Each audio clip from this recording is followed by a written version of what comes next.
ವಿದ್ಯಾರ್ಥಿಗಳೇ, ಇವೆಲ್ಲ ಭಿನ್ನರಾಶಿ ಲೆಕ್ಕಗಳು. ಇವು ನೋಡ್ರಿ, ಏನು 4.1 ಮೀಟರ್ ಬಟ್ಟೆಯ ಬೆಲೆ 60.34 ರೂಪಾಯಿ ಆದರೆ 1 ಮೀಟರ್ ಬಟ್ಟೆಯ ಬೆಲೆ ಎಷ್ಟು? ಇವು ಭಾಗಾಕಾರ ಇದ್ದಂಗೆ.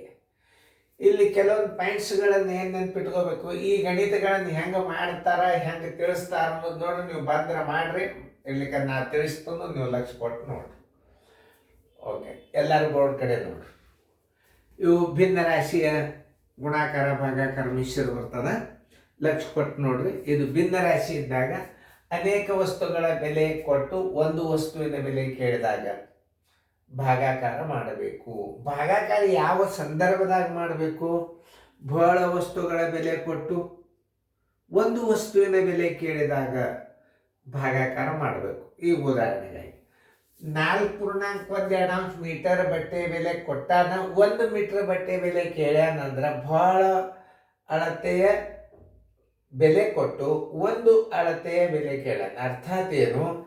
4.4 ಅಂದ್ರೆ 4.1 ಮೀಟರ್ ಬಟ್ಟೆ ಬೆಲೆ 60.34 ರೂಪಾಯಿ ಆದ್ರೆ 1 ಮೀಟರ್ ಬಟ್ಟೆ ಬೆಲೆ ಅಂದ್ರು ಒಂದೇ. ಒಂದು ವಸ್ತುವಿನ ಬೆಲೆ ಅಂದ್ರು. ಅನೇಕ ವಸ್ತುಗಳ ಬೆಲೆ ಕೊಟ್ಟು ಒಂದು ವಸ್ತುವಿನ ಬೆಲೆ ಕೇಳಿದಾಗ ಭಾಗಾಕಾರ ಮಾಡಬೇಕು. ತಿಳಿತಲ್ಲ? ಈಗ ನಾ ತಿಳಿಸಿ ಹೇಳಾಗ ನೀವು ನೋಡ್ರಿ, ಇದು ಯಾವ ಭಿನ್ನ ರಾಶಿ? ಇದು ಮಿಶ್ರ ಭಿನ್ನ ರಾಶಿ. ಇದನ್ನು ವಿಷಮ ಭಿನ್ನ ರಾಶಿನೇ ಮಾಡಿಕೊಂಡೇ ಲೆಕ್ಕ ಮಾಡಬೇಕು. ಯಾವಾಗ ಅಲ್ಲಿ ವಿಷಮ ಭಿನ್ನ ರಾಶಿ ಅಂದ್ರೆ ಅಂಶಕ ಛೇದಕ ಪೂರ್ಣ ಸಂಖ್ಯೆಗೆ ಮತ್ತು ಛೇದಕ ಗುಣಾಕಾರ ಮಾಡಿ ಅಂಶನ ಕೂಡಿಸಿ ಛೇದ ಇಡೋದಕ್ಕೆ ಏನಂತಾರ? ವಿಷಮ ಭಿನ್ನ ರಾಶಿ ಅಂತಾರೆ. ಅದನ್ನು ಮಾಡಿದಾಗೆ ನಿಮಗೆ ಕಡತ ಹೊಡಿಲಿಕ್ಕೆ ಬರ್ತವೆ. ಈಗ ಉದಾಹರಣೆ 2 4 8 1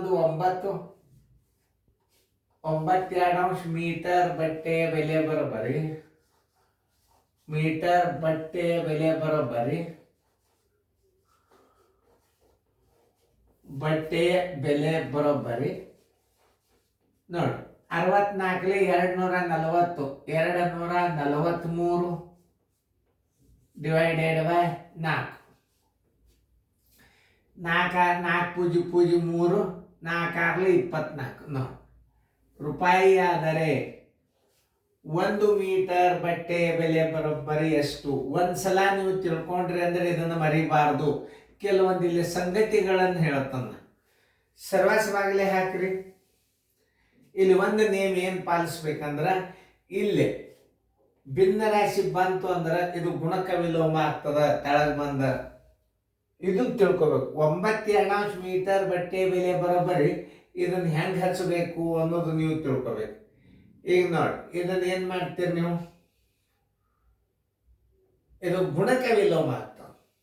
ಗುಣಕ ವಿಲೋಮ ಅಂದ್ರೆ ಏನು?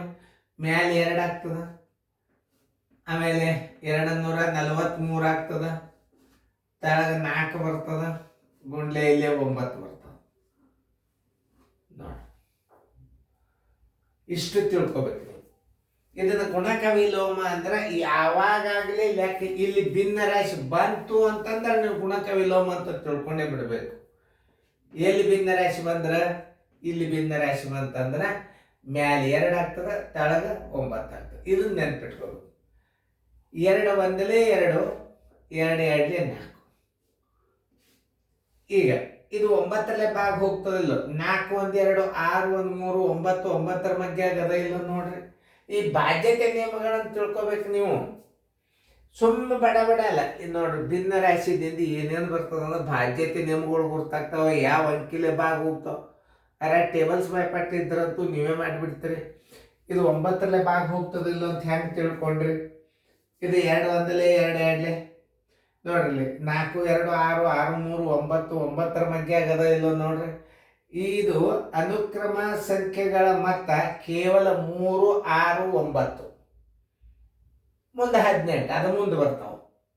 ಈಗ ನೋಡಿ, 9 ಒಂದಲೇ 9 9 2ಲೇ 18 ಎಷ್ಟು? 24ರ 18 ಅಂದ್ರೆ 6 ಆಯ್ತು. ಮುಂದೆ ತೋರಿ 9 7ಲೇ 63 ನೋಡಿ. 27 2 27 2. 1 ಮೀಟರ್ ಬಟ್ಟೆ ಬೆಲೆ ಎಷ್ಟು?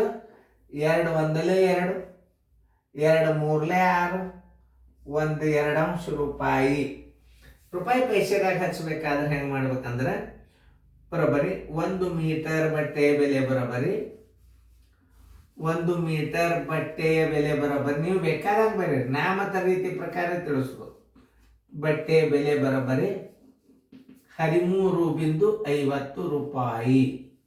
1.2 ರೂಪಾಯಿ ಅಂದ್ರೆ ನಾವು ಸರಿಯಾಗಿ ಕರೆಕ್ಟಾಗಿ ನೋಡಿಕೊಂಡು ನೀವು ಸರಿಯಾಗಿ ಅರ್ಥ ಮಾಡ್ಕೊಂಡು ಬಿಟ್ರಿ ಅಂದ್ರೆ ಇನ್ನೊಂದು ಇನ್ನು 2 ಗಣಿತಗಳನ್ನು ಯಾಕೆ ಹಾಕೋದಿಲ್ಲ ಅಂತಂದ್ರೆ ನಿಮಗೆ ಟೈಮ್ ಭಾಳ ಆತಂದ್ರೆ ನಿಮಗೆ ಡೌನ್ಲೋಡ್ ಆಗೋದಿಲ್ಲ. ಅದಕ್ಕೆ ಇದನ್ನು ಟೆಲಿಗ್ರಾಮ್ ಕ್ಲಾಸ್ ನೋಡೋರು ಒಂದು ಸ್ವಲ್ಪ ಗಣಿತ ಸಣ್ಣ ಮಾಡಿರಿ ಸರ್, ಬೋರ್ಡ್ದಾಗ ಒಂದೊಂದ ತಿಳಿಸ್ರಿ ಅಂತಾರೆ. ಒಂದ್ಸಲ ಈ ಬೋರ್ಡಿಗೆ ತಿಳಿಸ್ತಾನು, ಒಂದ್ಸಲ ಈ ಬೋರ್ಡಿಗೆ ತಿಳಿಸ್ತಾನೆ. ಯಾಕಂತಂದ್ರೆ ಇದು ಪೇಂಟ್ ಹಚ್ಚಿದ ಹಂಗೆ ಉಳಿತದ, ಅದಕ್ಕೆ 2 ಕಡೆ ಹಚ್ಚಿರ್ತಾನು. ನೀವು ನಾಳೆ ಕ್ವಶನ್ದಾಗ ಬಂದಾಗ ಒಂದೊಂದೇ ಗಣಿತಗಳು ನಾಳೆ ನಿಮ್ಗೆ ಕ್ವಶನ್ ಪೇಪರ್ ಆಗ್ತದೆ. ಇದು ಈಗ ತಿಳಿತಲ್ಲ, ಭಿನ್ನ ರಾಶಿ ಇದ್ದಾಗ ಗುಣಕ ವಿಲೋಮ ಮಾಡಿ ಹಚ್ಚಬೇಕು. ಚಂದಂಗೆ ಫೇರ್ದಾಗ ಬರ್ಕೊಡ್ರಿ.